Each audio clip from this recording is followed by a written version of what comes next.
한국이 미치도록 부럽습니다. 한때 복지의 천국이라고 불리던 스웨덴이었지만 결국 무너져 내렸습니다. 스웨덴이 잃어버린 것을 다시 찾기 위해 반드시 한국을 따라해야만 합니다. 라고 이야기하는 스웨덴 교수가 있습니다.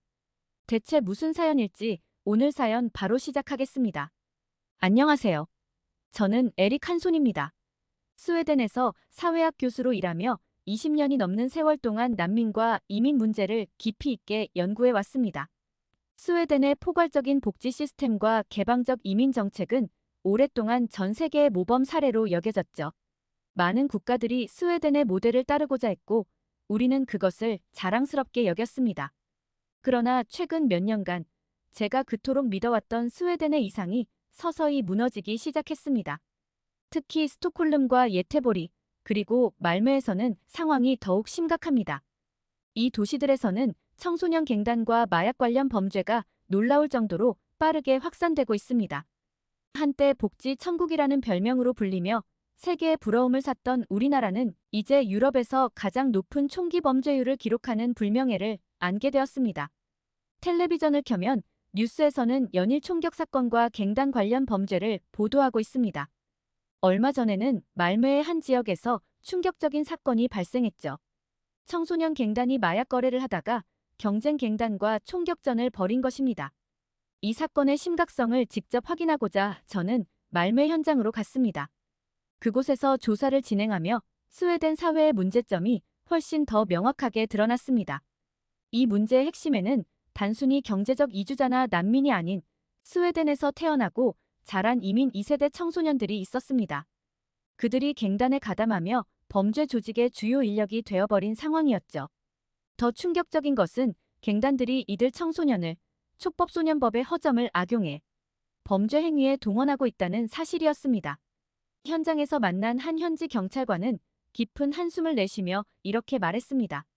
이 아이들 대부분은 학교에서도 제대로 적응하지 못하고 결국 범죄의 길로 빠져들고 말아요.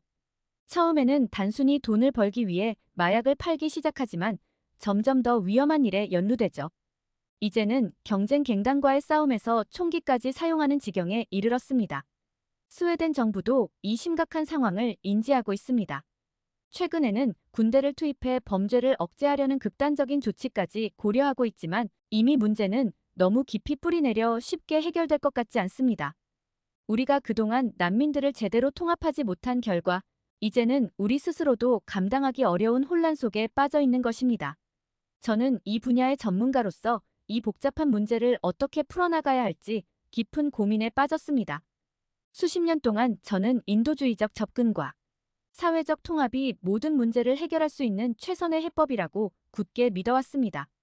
그러나 지금의 스웨덴 현실은 그런 이상주의적 접근만으로는 현실의 복잡한 문제들을 해결하기 어렵다는 사실을 뼈아프게 증명하고 있었습니다.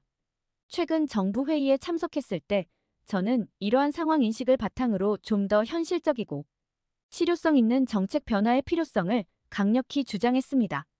그러나 많은 정부 관계자들은 여전히 기존의 인도주의적 접근을 포기할 수 없다며 저의 의견에 반대했습니다. 물론 그들의 우려와 고민도 이해할 수 있었지만 동시에 우리 사회가 점점 더 위험해지고 있는 현실을 외면하고 있다는 사실에 깊은 답답함을 느꼈습니다. 그러던 중 저는 우연히 한국의 난민 정책에 관한 심도 있는 기사를 접하게 되었습니다. 한국은 1992년 유엔 난민협약에 가입한 국가임에도 불구하고 난민 자격을 매우 엄격하고 제한적으로 부여하고 있었습니다. 심지어 전쟁이나 군 동원령을 피해온 난민조차도 자격이 인정되지 않는 경우가 많다는 사실이 저를 놀라게 했습니다. 한국은 공공질서와 국가안보를 최우선 가치로 두며 난민을 매우 신중하고 선별적으로 수용하고 있었습니다. 이 기사를 읽으며 저는 깊은 생각에 빠졌고 스스로에게 중요한 질문을 던지게 되었습니다. 만약 스웨덴도 한국처럼 했더라면 우리가 지금 겪고 있는 이 혼란을 막을 수 있었을까? 물론 한국의 정책은 인권 측면에서 비판의 대상이 될 수 있겠지만 그 결과로 이루어낸 사회적 안정과 질서는 부정할 수 없는 사실이었습니다. 이러한 생각들로 인해 저는 한국의 정책을 더욱 깊이 이해하고 스웨덴이 여기서 배울 수 있는 점이 무엇인지 찾아보고 싶어졌습니다. 이러한 호기심과 탐구 의지로 저는 한국을 직접 방문하기로 결심했습니다.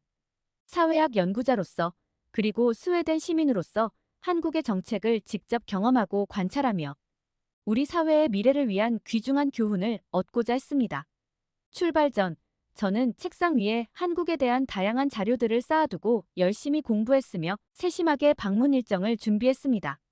이 과정에서 기대와 불안이 교차했지만 한국에서 얻게 될 통찰이 스웨덴의 복잡한 사회 문제를 해결하는 중요한 열쇠가 될 수 있기를 간절히 바랐습니다. 드디어 한국에 도착한 첫날, 저는 서울의 인천국제공항에 발을 딛는 순간부터 스웨덴과는 완전히 다른 질서와 분위기를 느낄 수 있었습니다. 입국 심사대는 놀랍도록 빠르고 체계적으로 운영되고 있었으며 공항 경찰들의 눈빛에서는 엄격한 감시와 강한 책임감이 느껴졌습니다. 스웨덴의 공항에서는 다소 느슨하고 자유로운 분위기가 만연했던 것과는 대조적으로 이곳에서는 모든 것이 효율적이고 깔끔하게 정돈되어 있었습니다. 그날 이른 저녁, 서울의 번화가를 걸으며 저는 이 도시가 얼마나 안전한지 직접 체감할 수 있었습니다. 해가 진 후에도 거리는 활기찼고 남녀노소 할 것 없이 많은 사람들이 편안한 모습으로 거리를 거닐고 있었습니다. 특히 눈에 띄었던 것은 젊은이들이 휴대폰을 손에 든 채 웃으며 걸어가는 모습이었죠. 스웨덴에서는 최근 들어 늦은 저녁에 거리를 나가는 것 자체가 두려움과 경계심을 동반하는 일이 되어버렸는데 이곳 서울에서는 그런 걱정이 전혀 필요 없어 보였고 사람들은 매우 여유로워 보였습니다. 이러한 광경을 보며 저는 자연스럽게 생각에 잠겼습니다.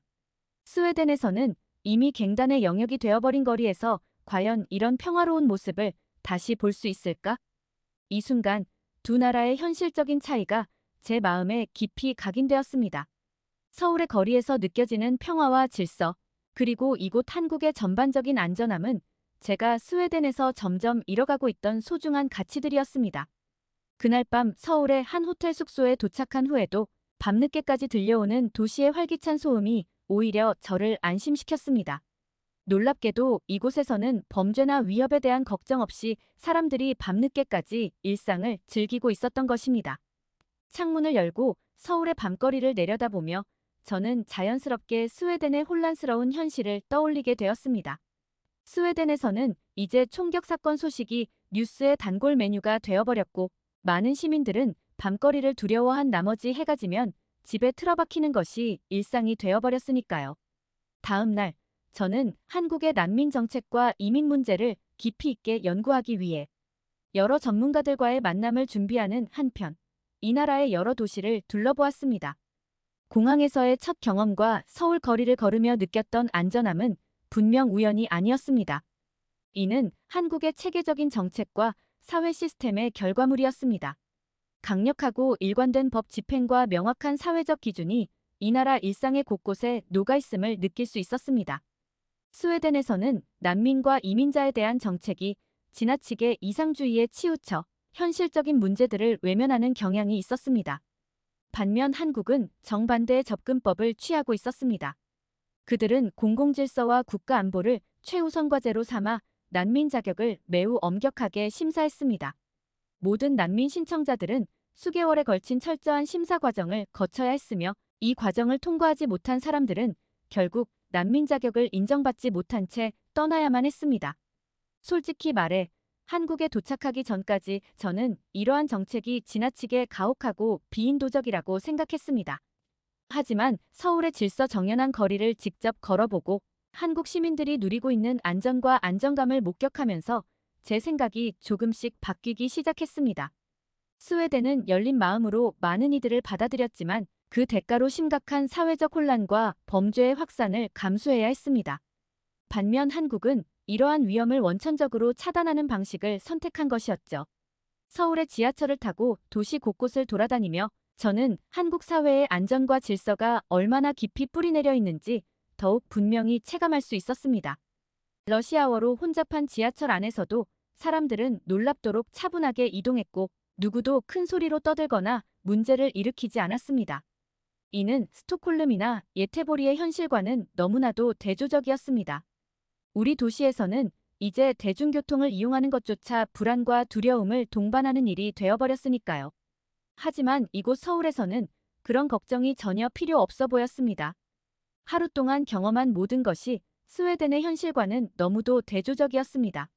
스웨덴에서는 이민자 문제와 갱단 범죄로 사회 전체가 분열되고 불안정해진 반면 한국은 안정과 질서를 바탕으로 한 강력한 사회적 신뢰를 유지하고 있었습니다. 저는 이 차이가 단순한 문화의 차이뿐 아니라 정책적 선택의 결과라는 것을 깨달았습니다. 한국에 온 지 하루 만에 제 머릿속에는 새로운 질문들이 떠올랐습니다. 우리는 스웨덴에서 무엇을 잘못했을까? 그리고 스웨덴이 한국의 사례에서 배울 수 있는 것이 무엇일까? 이 질문들은 단순한 호기심에서 나온 것이 아니었습니다. 스웨덴이 다시 안전하고 살기 좋은 나라로 거듭나기 위해 현실적인 해결책이 필요하다는 절박함에서 비롯된 것이었습니다. 한국은 분명 모든 사람에게 열린 사회는 아니었습니다. 하지만 그들은 자신들의 사회적 안전과 질서를 지키기 위해 필요한 선택을 한 것처럼 보였습니다. 스웨덴에서는 포용이 중요한 가치였지만 한국에서는 안정과 질서가 그보다 더 중요한 가치로 여겨지고 있었죠. 저는 여러 연구자들과 만나 한국의 난민 정책을 더 깊이 이해하고자 했습니다. 스웨덴이 해결하지 못한 문제를 한국은 어떻게 풀어가고 있는지, 그리고 그들이 선택한 길이 우리에게 어떤 교훈을 줄 수 있는지 알아보고 싶었어요. 한국의 사례는 분명 우리에게 새로운 시각과 방향을 제시해 줄 수 있을 것 같았습니다. 다음 날 아침, 저는 한국의 정책연구소와 대학교 교수들을 만나기 위해 일찍 숙소를 나섰습니다. 지하철로 이동하는 동안에도 여전히 질서정연하고 안전한 한국 사회의 모습이 눈에 들어왔죠. 스웨덴의 대중교통에서는 소매치기나 불쾌한 사건을 우려해야 했지만 이곳에서는 사람들이 서로의 공간을 존중하며 조용히 목적지로 향하고 있었습니다. 이 작은 일상조차도 두 나라의 큰 차이를 보여주는 듯했죠. 저는 한국의 한 대학교에서 난민 문제와 관련된 연구를 진행 중인 김 교수와의 만남을 기대하고 있었습니다. 김 교수는 한국의 난민 정책과 외국인 범죄 대응에 관한 전문가로 알려져 있었죠. 우리는 약속된 시간에 연구실에서 만났고 김 교수는 한국의 난민법 개정 배경과 시행 과정에 대해 상세하게 설명해 주었습니다. 한국은 난민법을 시행할 때부터 국가 안보와 사회적 질서를 최우선으로 했습니다. 김 교수는 말했습니다. 우리도 처음엔 유엔의 권고에 따라 난민 수용을 시작했지만 외국인 범죄가 증가하면서 엄격한 심사와 통제가 필요하다는 사회적 합의가 생겨났죠. 저는 김 교수의 설명에 고개를 끄덕이며 한국과 스웨덴의 정책적 차이를 비교해 보았습니다. 스웨덴에서는 난민 수용을 인도주의적 책임으로 간주하며 상대적으로 관대한 심사와 지원을 제공해 왔습니다. 하지만 그 결과는 청소년 갱단의 증가와 사회 불안으로 이어졌죠. 한국은 반대로 철저한 심사와 엄격한 법 집행으로 난민 문제를 관리하고 있었고 이는 사회의 안정과 질서를 유지하는 데 크게 기여했습니다. 김 교수는 한국 정부가 난민과 외국인 범죄자들을 관리하기 위해 얼마나 체계적인 시스템을 갖추고 있는지도 설명했습니다. 한국에선 공항에서부터 난민 신청자가 수개월 동안 심사를 기다리며 생활해야 합니다. 자격이 승인되지 않으면 그들은 돌려보내지죠. 저는 이 부분에서 놀라움을 감출 수 없었습니다. 스웨덴에서는 이민자들이 도착과 동시에 사회에 흡수되려는 시도가 이루어졌지만 그것이 오히려 혼란과 범죄의 원인이 되었다고 생각했기 때문입니다. 김 교수는 이어서 한국의 외국인 범죄 대응에 대해 설명했습니다. 한국은 마약 범죄나 청소년 갱단 문제에 대해 단호하게 대처하고 있었죠. 최근 울산에서 발생한 러시아 난민의 대마 재배 사건도 그 예 중 하나였습니다. 한국에서는 외국인이 범죄를 저지를 경우 즉각적인 법적 조치와 함께 체류 자격을 박탈합니다. 김 교수가 한 말에 놀랐습니다. 스웨덴에서는 이런 강력한 조치가 쉽게 이루어지지 않았습니다. 우리는 인권을 중시하다 보니 재판과 행정 절차가 길어지고 범죄를 저지른 외국인조차도 보호해야 한다는 압박이 존재했습니다. 그러나 한국은 이러한 문제에 있어 훨씬 실용적이고 단호한 태도를 보이고 있었죠. 저는 김 교수와의 대화를 통해 한국의 난민 정책과 스웨덴의 정책 간의 가장 큰 차이가 어디에 있는지 명확히 알 수 있었습니다. 스웨덴은 이상주의적 접근을 택하며 난민들에게 문을 활짝 열어줬지만 그 결과로 사회적 갈등과 범죄의 증가를 감수해야 했습니다. 반면 한국은 현실적인 정책으로 국가 안보와 사회적 안정을 최우선으로 두었고 그 결과 시민들이 안전하고 질서 있는 생활을 누릴 수 있었습니다.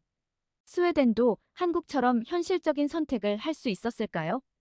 김 교수와의 대화가 끝난 뒤 저는 이 질문이 머릿속에서 떠나지 않았습니다. 스웨덴의 혼란을 막기 위해 우리가 조금 더 단호하고 현실적이었다면 어땠을까 하는 생각이 들었습니다. 그날 밤 저는 숙소로 돌아와 한국에서 보고 들은 것들을 정리하기 시작했습니다. 스웨덴과 한국의 정책 차이는 단순한 문화적 차이가 아니었습니다. 두 나라는 서로 다른 선택을 했고 그 결과도 명확히 달랐습니다. 저는 이 경험을 바탕으로 스웨덴의 정책 입안자들에게 새로운 제안을 할 수 있을 거란 확신이 들었습니다. 다음 날 저는 한국 사회의 일상 속으로 더 깊이 들어가 보기로 결심했습니다. 서울의 번화한 거리와 다양한 공공장소에서 느껴지는 질서와 안정감은 계속해서 제게 깊은 인상을 남겼습니다. 이는 단순한 첫인상을 넘어 이 사회의 근간을 이루는 중요한 요소로 보였습니다.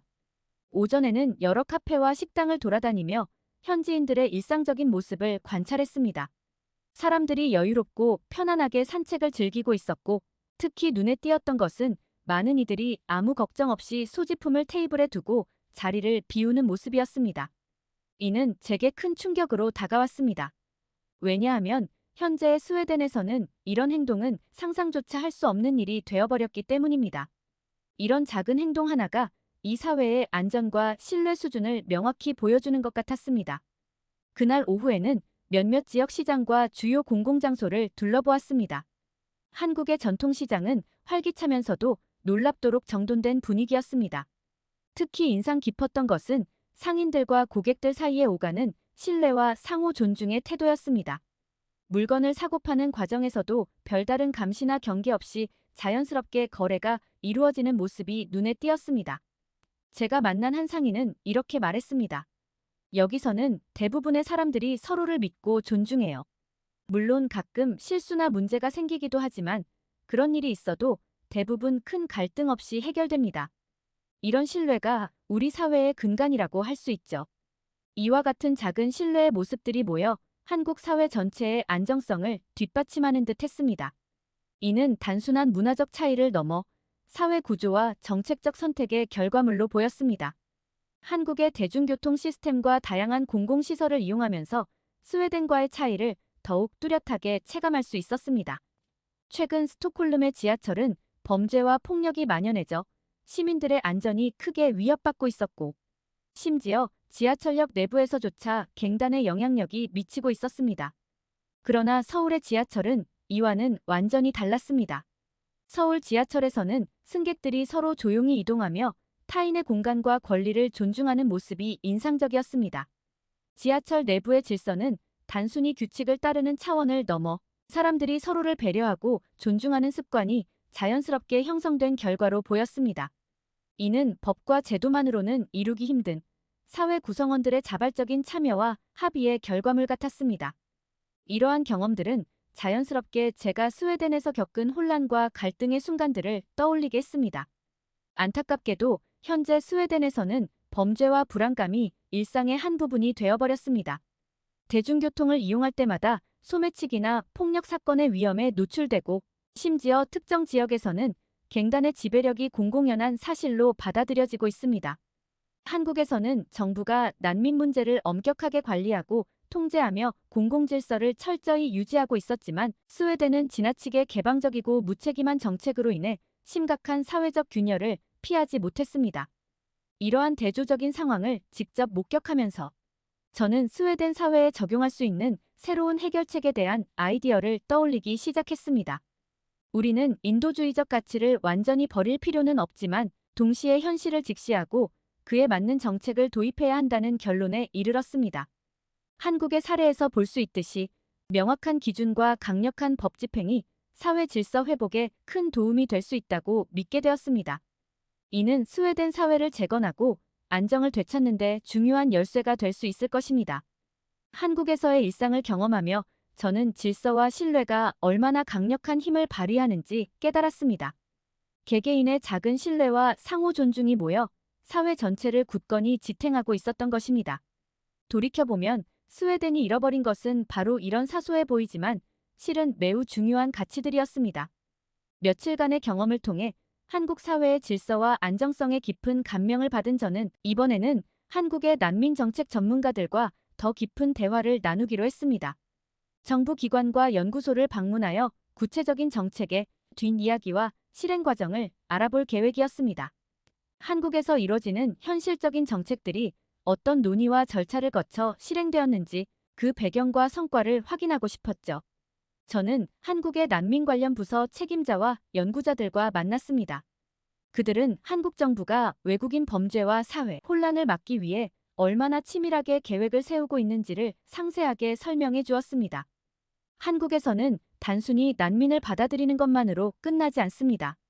국가 안보와 공공질서를 보호하기 위해 난민 심사 과정이 철저하게 이루어집니다. 자격이 부여된 사람들조차 정기적인 감시와 검토를 받게 되죠. 저는 이 접근이 스웨덴과 얼마나 대조적인지 다시 한번 실감했습니다. 스웨덴과 달리 한국에서는 이들이 자격을 갖추지 못하면 철저히 배제되고 있었습니다. 이런 방식이 인간적으로 차갑게 느껴질 수 있지만 사회적 혼란을 미연에 방지하는 효과를 분명히 가져왔습니다. 한 연구소에서 만난 다른 연구자는 스웨덴과 한국의 접근 차이를 명쾌하게 정리해 주었습니다. 스웨덴은 이상주의적인 정책을 통해 모두에게 기회를 주고자 했지만 통합의 부재로 갱단과 범죄가 만연하게 되었습니다.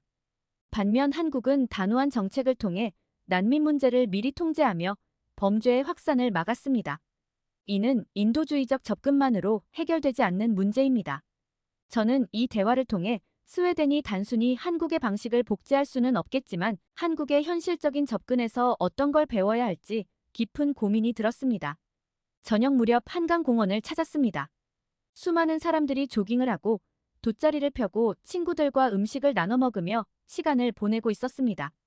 누군가는 자전거를 타고 누군가는 강변을 따라 산책을 하고 있었죠. 모든 것이 평화롭고 조화롭게 보였습니다. 스웨덴에서는 늦은 시간대에 공원에 가는 것이 위험한 일이 되어버렸습니다. 범죄와 폭력이 두려워 사람들이 집에 머무는 것이 안전한 선택이 되었죠. 반면 한국에서는 누구나 밤늦게까지 거리와 공원에서 자유롭게 시간을 보내고 있었습니다.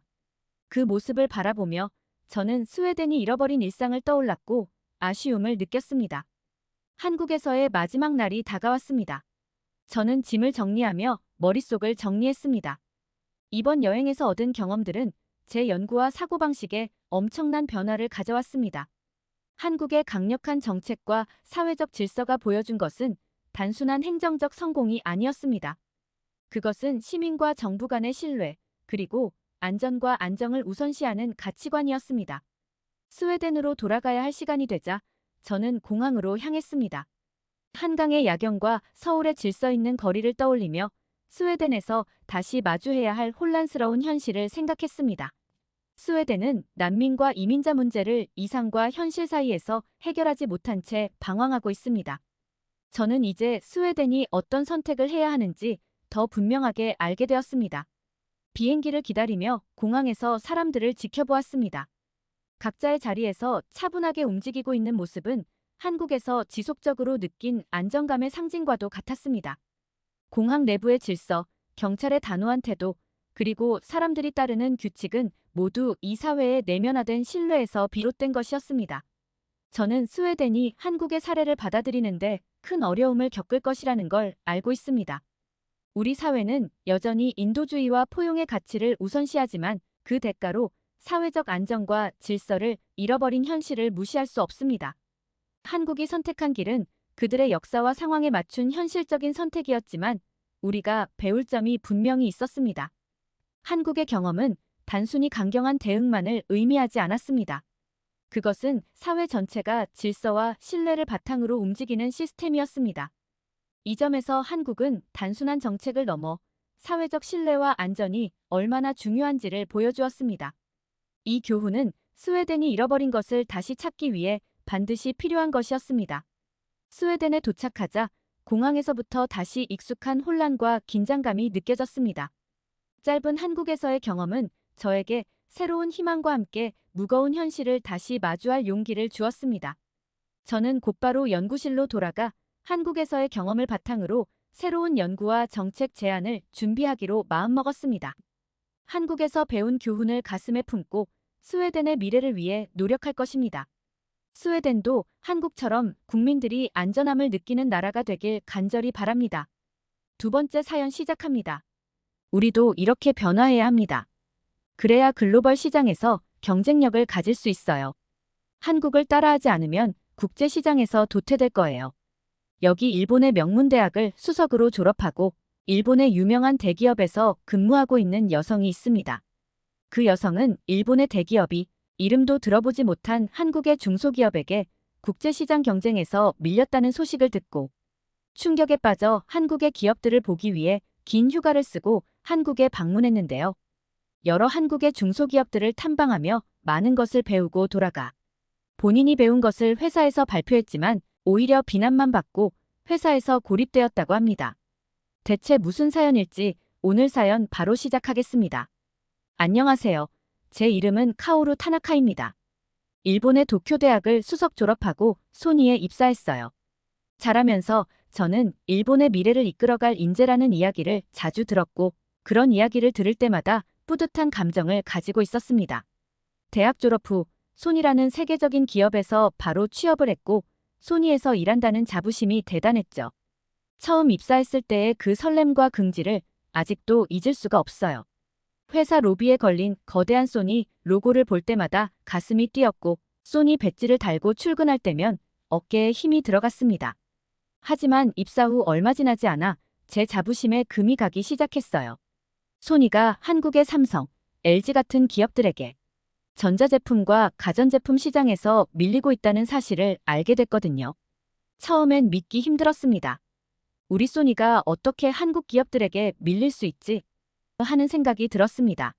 시장 점유율 보고서를 볼 때마다 가슴이 아팠습니다.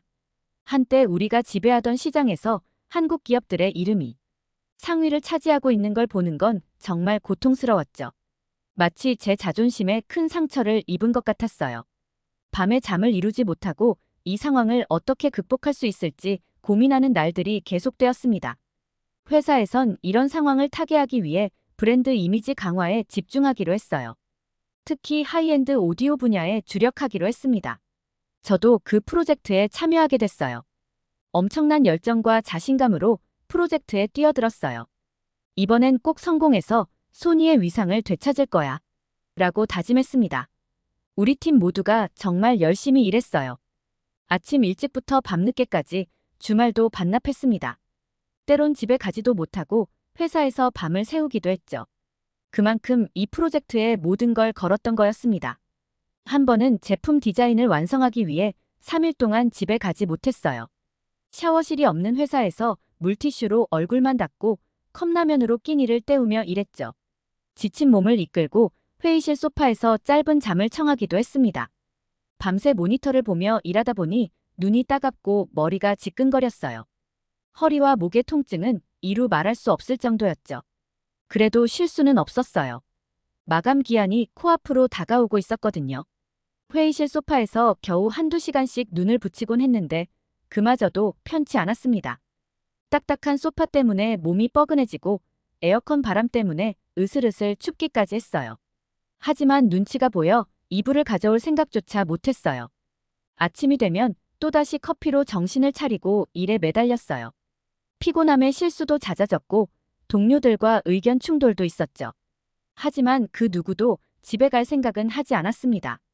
우리 모두 이 프로젝트에 모든 것을 걸고 있었으니까요. 그렇게 우리의 프로젝트는 완성했고 저는 소니가 곧 예전의 위상을 찾을 것이라 생각했어요. 하지만 우리의 노력에도 불구하고 예상치 못한 결과가 기다리고 있었어요. 북미와 유럽 시장에서 우리를 뛰어넘는 한국 기업이 등장한 거예요. 그것도 삼성이나 LG가 아닌 아스트랜컨이라는 제가 들어본 적도 없는 중소기업이었어요. 외국 바이어와의 미팅이 있었습니다. 우리 제품의 우수성을 자신 있게 설명했죠. 그동안 해왔던 것처럼 소니의 브랜드 가치와 기술력을 강조했어요. 우리 제품이 시장에서 얼마나 인정받고 있는지, 얼마나 많은 사람들이 소니를 신뢰하는지에 대해 열정적으로 이야기했습니다. 그런데 바이어가 갑자기 아스트랜컨의 제품과 비교해보면 어떨까요? 라고 물었어요. 순간 당황했습니다. 아스테렌컨? 처음 듣는 이름이었거든요. 바이어는 오히려 놀란 표정으로 소니에서 일하시는 분이 아스테렌컨을 모르세요? 라고 되물었어요. 그 순간 제 머릿속이 하얘졌어요. 무언가 대답을 해야 한다는 걸 알면서도 입이 떨어지지 않았습니다. 그때 느낀 부끄러움과 충격은 말로 표현할 수 없을 정도였습니다. 얼굴이 화끈거리고 귀까지 빨개지는 게 느껴졌죠. 식은땀이 흐르는 것도 느껴졌어요.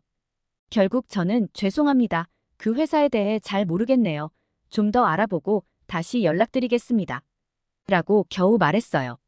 바이어의 실망한 표정이 아직도 눈에 선합니다. 그 순간 우리 회사의 위상이 바이어의 눈앞에서 무너져 내리는 것 같았습니다. 회의실을 나오는 순간 다리에 힘이 풀리는 것 같았어요. 복도를 걸어가는데 주변이 흐릿하게 보였죠. 화장실에 들어가 거울을 보니 창백해진 제 얼굴이 보였습니다. 그 이야기를 상사에게 전달했지만 제 상사인 카즈오 씨는 대수롭지 않게 생각했어요. 한국의 대기업도 아니고 중소기업이 우리 소니를 절대 이길 수 없다며 제게 걱정하지 말라고 말씀하셨죠. 하지만 저는 그날 밤 집에 돌아와 아스테렌컨에 대해 조사했어요.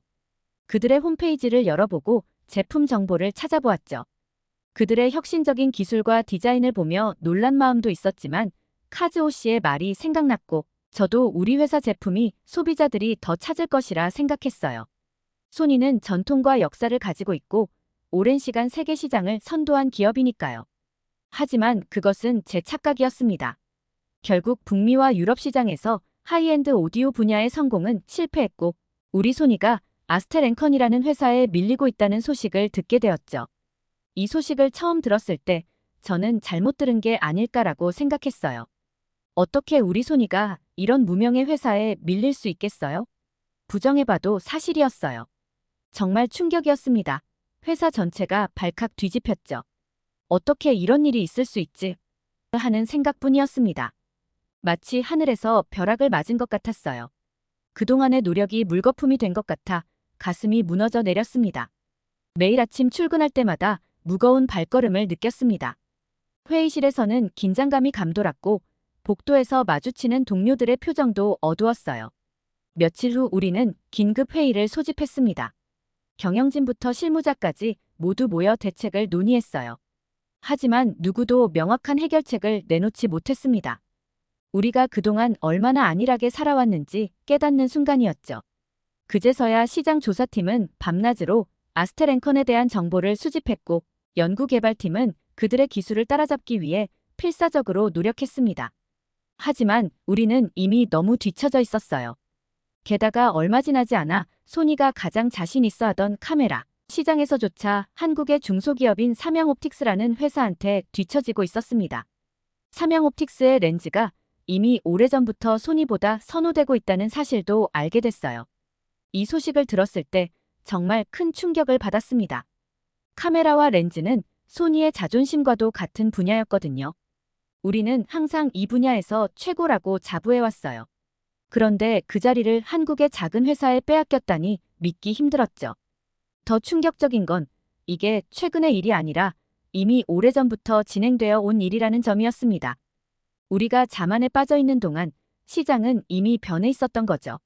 전문가들의 리뷰를 찾아보니 삼양옵틱스의 렌즈가 가격 대비 성능 면에서 우수하다는 평가가 많았어요. 심지어 일부 전문 사진작가들은 소니 렌즈 대신 삼양옵틱스의 렌즈를 선호한다고 하더라고요. 이런 현실을 마주하니 정말 힘들더라고요. 마치 온 세상이 무너지는 것 같았어요. 아침에 일어나 회사에 가는 것조차 괴로웠죠. 매일 아침 거울을 보며 오늘도 열심히 해보자고 다짐했지만 그 말이 공허하게 들렸습니다. 한국의 문화와 한국의 대기업들이 대단하다는 건 예전에 인정했지만 자부심을 가지던 우리 회사가 한국의 중소기업에게 패배했다는 사실은 받아들이기 힘들었습니다.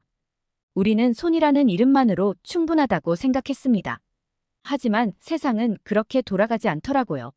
소비자들은 더 이상 브랜드 이름만 보고 제품을 선택하지 않았어요. 그들은 실제 성능과 가격을 꼼꼼히 따져보고 있었어요. 그때부터 저는 회사 생활에 회의감이 들기 시작했고 업무에 대한 의욕도 사라졌습니다.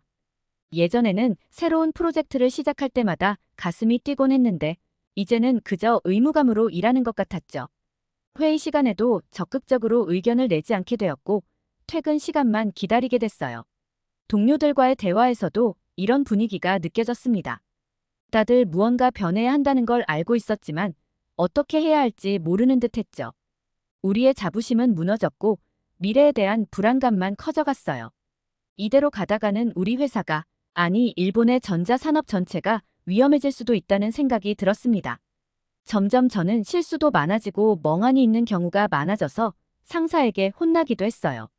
보고서에 오류가 생기고 중요한 미팅 시간을 착각하는 일도 있었죠. 제 모습이 저 자신도 낯설게 느껴졌습니다. 어느 날 상사가 저를 사무실로 불렀어요. 타나카 씨, 최근 들어 업무 실수가 많아진 것 같은데 무슨 일 있나요? 상사의 목소리에서 실망감이 느껴졌습니다. 상사께서는 업무 실수가 심각하니 주의하라고 경고하셨어요. 이대로 가다간 곤란해질 수 있습니다. 정신 좀 차리세요. 그 말씀을 듣는 순간 정말 큰 좌절감을 느꼈습니다. 제가 이렇게까지 무너질 줄은 몰랐어요. 사무실을 나오는 길에 동료들의 시선이 느껴졌죠. 그 눈빛들이 마치 타나카가 또 혼났나 보네라고 말하는 것 같았어요.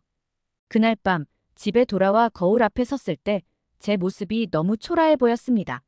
내가 왜 이렇게 됐을까? 하는 생각이 들었죠.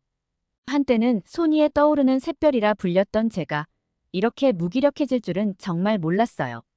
한국이 대체 어떤 나라인지, 어떻게 중소기업마저 일본의 전통 있는 대기업을 이길 수 있는지 너무 궁금해졌습니다. 그들의 비결이 뭘까요? 어떻게 그렇게 빠르게 성장할 수 있었을까요? 이런 질문들이 제 머릿속을 맴돌았어요. 인터넷으로 한국에 대해 조금씩 알아보기 시작했습니다. 그들의 교육 시스템, 기업 문화, 정부의 지원 정책 등을 찾아봤죠. 하지만 글로만 보는 것으로는 부족하다는 생각이 들었어요. 직접 가서 보고 느껴야 할 것 같아. 그런 생각이 들더라고요. 고민 끝에 휴가와 연차를 몰아써서 한국행을 결심했습니다. 쉬운 결정은 아니었어요. 일본에서는 긴 휴가를 내는 것이 흔치 않거든요. 동료들의 시선도 걱정됐고 회사에 불이익이 있지는 않을까 하는 두려움도 있었죠. 하지만 이대로는 안 된다는 생각이 더 컸습니다. 휴가 신청서를 제출하러 갔을 때 인사부 직원의 표정이 정말 이상했어요. 10일이나 연속으로 휴가를 쓰신다고요? 그 말투에 놀라움과 약간의 비난이 섞여 있었죠. 일본에서는 연차를 다 쓰는 것조차 드문데 연속으로 10일이나 쓴다니 말도 안 된다는 듯한 반응이었습니다. 그 순간 일본의 업무 문화가 얼마나 경직되어 있는지 새삼 느꼈죠. 하지만 저는 굴하지 않고 네, 맞습니다. 개인적인 용무로 꼭 필요한 시간입니다. 라고 대답했어요. 그 직원의 놀란 표정이 아직도 생생해요. 인사부를 나오는 길에 동료들의 수군거림이 들렸어요. 타나카 씨가 10일이나 휴가를 낸대. 설마 퇴사하려는 건 아니겠지? 그 말들이 제 귀에 들어올 때마다 가슴이 아팠습니다. 심지어 상사는 저를 불러 승진이나 연봉 협상에 불이익이 있을 수 있다고 경고까지 했습니다. 하지만 한편으로는 이런 반응이 우리 회사, 아니 일본 기업 문화의 문제점을 보여준다는 생각이 들었죠. 휴가를 쓰는 것조차 이렇게 어려운 환경에서 어떻게 창의성과 혁신이 나올 수 있을까요? 휴가를 떠나기 전날 팀 회식이 있었어요. 모두가 제 휴가에 대해 궁금해했죠. 타나카 씨, 그렇게 긴 휴가를 왜 가시는 거예요? 혹시 퇴사할 생각 아니세요? 이런 질문들이 쏟아졌어요. 제가 한국을 간다고 이야기하자 한 선배는 농담처럼 혹시 한국 남자 만나러 가는 거 아니에요? 라고 물었죠. 그 말에 모두가 웃었지만 저는 웃을 수 없었습니다. 제가 느끼는 위기감을 그들은 전혀 이해하지 못하고 있다는 생각이 들었거든요. 집에 도착해서 짐을 챙기면서도 마음이 복잡했어요. 한편으로는 설레면서도 다른 한편으로는 두려웠죠. 혹시 이 선택이 제 커리어에 악영향을 미치지는 않을까 하는 걱정도 들었습니다. 휴가를 취소해야 할지 고민도 많이 했지만 결국 한국에 방문했습니다. 처음 한국 지하철을 탔을 때의 경험은 정말 인상적이었습니다. 역에 들어서자마자 깔끔하고 현대적인 시설에 놀랐어요. 그런데 더 놀라운 건 그 다음이었어요. 교통카드로 게이트를 통과하고 플랫폼에 도착했는데 스크린 도어가 설치되어 있더라고요. 일본에서도 일부 역에는 있지만 모든 역에 설치되어 있다는 게 신기했어요. 그리고 열차에 탑승했을 때 다국어로 안내방송이 나오는 걸 듣고 또 한 번 놀랐습니다. 일본어 안내도 있어서 편하게 들을 수 있었어요. 그때 이게 진정한 국제화구나라는 생각이 들더라고요. 겨우 한 정거장을 지나는 동안 이미 한국의 발전된 모습에 감탄하고 있었습니다. 지하철에서 내려 거리를 걷다 보니 곳곳에 무료 와이파이 존이 있는 것도 눈에 띄었어요. 스마트폰을 꺼내 연결해 보니 정말 빠르더라고요. 일본에서는 상상도 못할 속도였어요. 사실 호텔까지 이동하면서 한국을 관광하고 싶은 마음도 가득했어요. 서울의 현대적인 건물들과 활기 넘치는 거리, 24시간 깨어있는 듯한 도시의 에너지가 정말 굉장했어요. 여유롭게 시간을 보내는 사람들을 보며 한국인들의 삶의 질도 높아 보인다는 생각을 들었고, 맛있는 음식을 먹으며 이것저것 구경하고 싶은 마음도 굴뚝 같았어요. 하지만 제가 한국에 온 이유는 한국의 기업들을 보고 싶었던 거였습니다. 이 나라의 경제 성장을 이끈 원동력이 무엇인지, 어떻게 이렇게 빠르게 발전할 수 있었는지 직접 보고 싶었거든요. 그래서 관광은 잠시 미뤄두고 기업 탐방에 집중하기로 했습니다. 서울 도착한 첫날 놀란 마음을 애써 진정시키고 기업 탐방을 준비했습니다. 미리 일본에서 연락해서 허가를 받아놓은 기업들을 몇 군데 찾아갔는데 정말 경악을 금치 못했습니다. 한국의 작은 중소기업조차 일본보다 디지털 부분과 모든 부분에서 발전되어 보였거든요. 첫 번째로 방문한 회사는 IT 솔루션을 개발하는 중소기업이었는데 그들의 업무 환경과 시스템이 놀라웠어요. 모든 직원이 최신 장비를 사용하고 있었고 클라우드 기반의 협업 툴을 활용해 효율적으로 일하고 있었습니다. 두 번째로 방문한 제조업 회사에서는 더 큰 충격을 받았어요. 공장 내부가 완전 자동화되어 있었고 인공지능을 활용한 품질 관리 시스템을 갖추고 있었거든요. 일본의 대기업에서도 보기 힘든 수준의 기술력이었죠. 직원들과 대화를 나누면서 그들의 혁신적인 사고방식과 빠른 의사결정 과정에 감탄했어요. 한 중소기업을 방문했을 때의 일이에요. 회사에 들어서자마자 눈에 띈 것은 직원들의 자유로운 복장이었어요. 일본에서는 상상도 못할 정도로 캐주얼한 옷차림이었죠. 그리고 사무실 구조도 달랐습니다. 개방형 구조에 자유롭게 대화를 나누는 모습, 심지어 스탠딩 데스크를 사용하는 직원도 있더라고요. 가장 놀란 건 회의실이었습니다.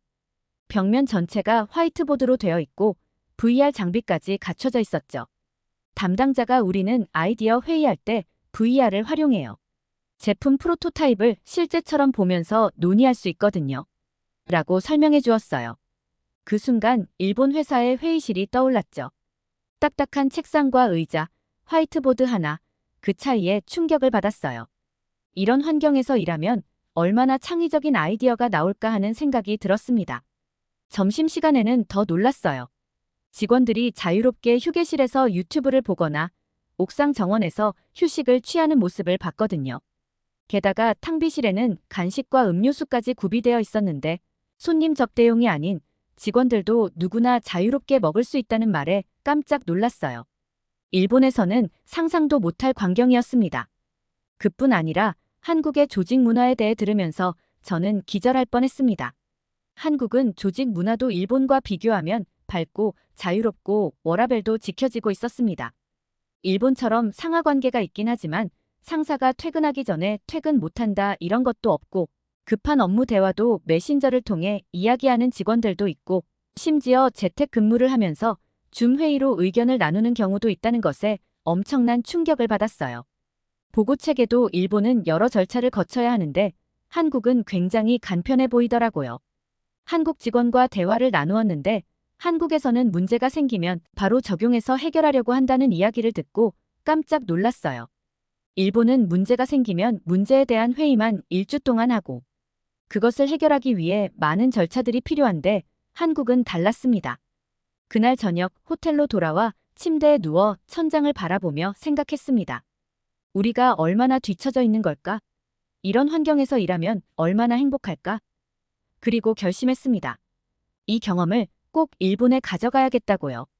한국에서 진행하는 국제 비즈니스 세미나에 참가해서 저는 제 자신의 초라함을 느끼게 되었습니다.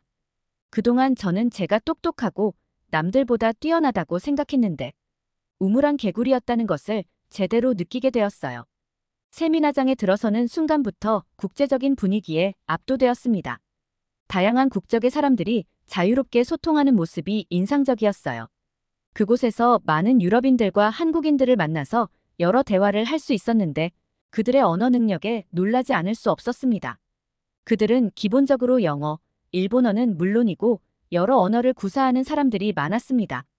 심지어 몇몇은 세계 국어 이상을 유창하게 구사하더라고요.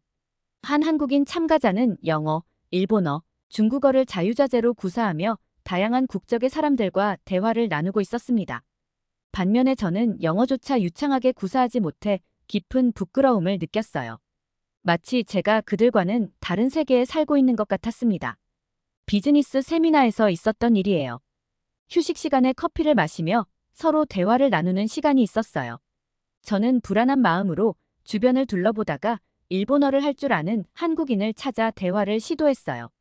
그분과 일본어로 대화를 나누며 잠시나마 안도감을 느꼈습니다. 그런데 갑자기 그 한국인 옆에 있던 프랑스인이 다가와 말을 걸었어요. 놀랍게도 그 한국인은 유창한 프랑스어로 대화를 시작하더라고요. 저는 그저 멍하니 서서 그들의 대화를 듣고만 있었죠. 그리고 얼마 지나지 않아 다른 쪽에 있던 독일인이 합류했는데 그 한국인은 또다시 독일어로 인사를 나누는 거예요. 그리고 나서는 마치 아무 일도 없었다는 듯이 다시 영어로 모두와 대화를 이어갔어요. 마치 마술을 보는 것 같았습니다. 언어를 자유자재로 바꾸며 대화를 이어가는 모습이 너무나 자연스러워 보였어요. 저는 그저 멍하니 서서 그 광경을 바라볼 수밖에 없었습니다. 그때 느낀 부끄러움과 열등감은 말로 표현할 수 없을 정도였어요. 내가 지금까지 얼마나 좁은 세상에서 살아왔나 하는 생각이 들더라고요. 그 순간 제 머릿속에 번개가 친 것 같았어요. 세계화 시대에 우리가 얼마나 뒤처져 있는지 깨달았습니다. 일본에 있을 때는 영어로 소통하는 것만으로도 충분하다고 생각했는데 이제는 그것조차도 부족하다는 걸 느꼈어요. 세계는 이미 다중 언어를 사용하는 시대로 접어들었는데 우리는 아직도 단일 언어 사용에 머물러 있었던 거죠. 그나마 일본에서는 영어를 할 줄 아는 사람이 많지 않아요. 세미나가 끝나고 호텔로 돌아오는 길에 거리를 걸으며 주변의 간판들을 바라보았는데 한국어와 영어가 병기되어 있는 모습이 눈에 들어왔어요. 심지어 일부 간판은 영어나 일본어로도 쓰여 있었죠. 이런 작은 부분에서도 한국의 국제화 수준을 느낄 수 있었습니다. 그 세미나에서 한국인들은 유럽에서 온 사람들과 영어나 그들의 언어로 자유롭게 대화하는데 저는 영어마저 유창하지 않아 일본어를 하는 한국인을 통해 어떤 대화들을 하는지 전달받아야 했을 정도예요. 마치 통역사가 필요한 사람처럼 느껴져 자존심이 많이 상했습니다. 그 순간 저는 정말 작아지는 기분이었어요. 비즈니스 관계에서 소통이 얼마나 중요한지 뼈저리게 깨닫게 되었습니다. 소통부터 한국과 일본이 다르니 당연히 북미나 유럽에서 일본 기업과 교류하는 것보다 대화가 되는 한국 기업을 선호하겠다는 생각이 들더라고요. 우리가 얼마나 큰 장벽을 가지고 있었는지 그리고 그 장벽을 어떻게 극복해야 할지 고민하게 되었습니다. 한국 방문 마지막 날 우연히 길에서 한 노인분을 만났어요. 길을 헤매고 있는 저를 보고 도와주셨죠. 그런데 놀랍게도 그분은 일본어로 저에게 말을 걸으셨어요. 일본에서 오셨나요? 제가 좀 도와드릴게요. 알고 보니 그분은 과거에 한국의 대기업에서 일하셨던 분이더라고요. 은퇴 후에도 계속 공부를 하고 계시다고 해요. 세상은 계속 변하니까요. 우리도 변해야죠. 그 말씀에 큰 감동을 받았어요. 70대의 노인분도 이렇게 열정적인데 제가 지금까지 얼마나 안주하며 살아왔는지 깨달았습니다. 그날 밤 호텔방에서 짐을 싸며 이번 여행을 되돌아봤어요. 처음에는 한국 기업의 성공 비결을 배우러 왔는데 오히려 제 자신의 부족함과 일본의 현주소를 깨닫게 되었어요. 부끄러웠지만 동시에 감사한 마음이 들었습니다. 창밖으로 보이는 서울의 야경을 바라보며 생각했어요. 이 경험을 바탕으로 새로운 미래를 만들어 나가야겠다. 그렇게 다짐하며 일본으로 돌아갈 준비를 마쳤습니다. 8박 9일간의 한국 경험을 통해 한국 기업에 대해 정말 많이 배웠습니다. 그들의 혁신적인 업무 방식, 빠른 의사결정 과정, 그리고 글로벌 마인드셋이 인상적이었죠. 특히 중소기업들의 기술력과 열정에 깊은 감명을 받았습니다. 이 모든 것을 우리 일본 회사에서도 배워야 한다는 생각이 강하게 들었어요. 일본으로 돌아온 후 저는 새로운 에너지와 아이디어로 가득 차 있었습니다. 한국에서 보고 배운 것들을 어떻게 하면 우리 회사에 적용할 수 있을지 밤새 고민했습니다. 열정적으로 프레젠테이션 자료도 만들고 구체적인 개선 방안도 정리했어요. 정말 뭔가 변화를 만들어낼 수 있을 것 같은 희망에 부풀어 있었습니다. 회사로 복귀한 후 제가 한국에서 경험한 것을 어필하며 회사에 이야기해 보았어요. 부장님께 면담을 요청드리고 제 아이디어를 열정적으로 설명했습니다. 우리도 이렇게 변화해야 합니다. 그래야 글로벌 시장에서 경쟁력을 가질 수 있어요. 한국을 따라하지 않으면 국제 시장에서 도태될 거예요. 라고 말씀드렸어요. 하지만 예상과는 달리 반응이 싸늘했습니다. 10일간 휴가를 갔다 온 것에 이미 좋지 않은 인상을 준 것 같았어요. 부장님은 제 말을 끝까지 듣지도 않고 손사래를 치셨죠. 타나카 씨, 우리는 오랜 전통을 가진 일본 기업입니다. 갑자기 남의 나라 방식을 따라 할 순 없어요. 그 후로 저는 사사건건 태클을 당하게 됐습니다. 회의 때 제 의견을 말하면 타나카 씨, 그건 너무 비현실적인 생각 같은데요? 라는 식의 반응이 돌아왔고 새로운 프로젝트를 제안하면 우리 회사 방식대로 하는 게 좋겠어요. 라는 대답만 들었습니다. 심지어 일상적인 업무에서도 전보다 더 많은 지적을 받게 되었습니다. 예전에는 문제없이 넘어갔을 사소한 실수도 크게 지적받았고 제 능력을 의심하는 듯한 말들도 들었습니다. 휴가 다녀오더니 일에 집중을 못하나 봐요. 한국 하더니 그냥 한국 가서 살지 그래요? 라는 말들은 정말 가슴 아팠어요. 점점 저는 회사에서 고립되는 느낌이 들었어요. 동료들과의 관계도 어색해졌고 매일 출근하는 게 고통스러워졌습니다. 제가 느낀 변화의 필요성과 현실 사이의 간극이 너무 컸던 거예요. 한국 기업과 비교되는 일본 기업 문화를 보면서 일본이 미래가 없다는 생각이 들었어요. 그래서 저는 한국어를 배우기 시작했고 발전 가능성이 있는 한국 기업에서 일하고 싶다는 꿈이 생겼습니다. 지금 저는 매일 밤 한국어 공부에 열중하고 있어요. 처음엔 너무 어려워서 포기하고 싶은 마음도 들었지만 한국에서 보고 느낀 것들을 떠올리며 힘을 내고 있습니다. 한국 기업에서 일하고 싶다는 제 꿈을 주변에 이야기하면 다들 놀라워해요. 어떤 이들은 제가 미쳤다고 생각하는 것 같아요. 하지만 저는 이게 제가 가야 할 길이라고 확신하고 있습니다. 물론 쉽지 않을 거라고 생각합니다. 언어의 장벽, 문화의 차이, 그리고 새로운 환경에 적응해야 하는 어려움이 기다리고 있겠죠. 하지만 저는 두렵지 않습니다. 오히려 설레는 마음이 더 크게 느껴지고 있습니다. 새로운 도전, 새로운 기회가 기다리고 있다고 생각하니까요. 지금 제 주변 사람들은 손이라는 큰 기업을 떠나 한국에 취업하고 싶은 저를 이해하지 못하고 다시 생각해보라며 걱정하지만 언젠간 이해하게 될 거예요. 세상은 빠르게 변하고 있고 우리도 그 변화에 적응해야 한다는 것을요. 제가 한국에서 보고 느낀 것들, 그리고 지금 제가 꿈꾸고 있는 것들이 어쩌면 일본의 미래를 위해서도 중요한 일이 될 수 있을 것이라고 생각합니다. 언젠가 한국 기업에서 일하게 될 수 있게 많은 응원 부탁드립니다.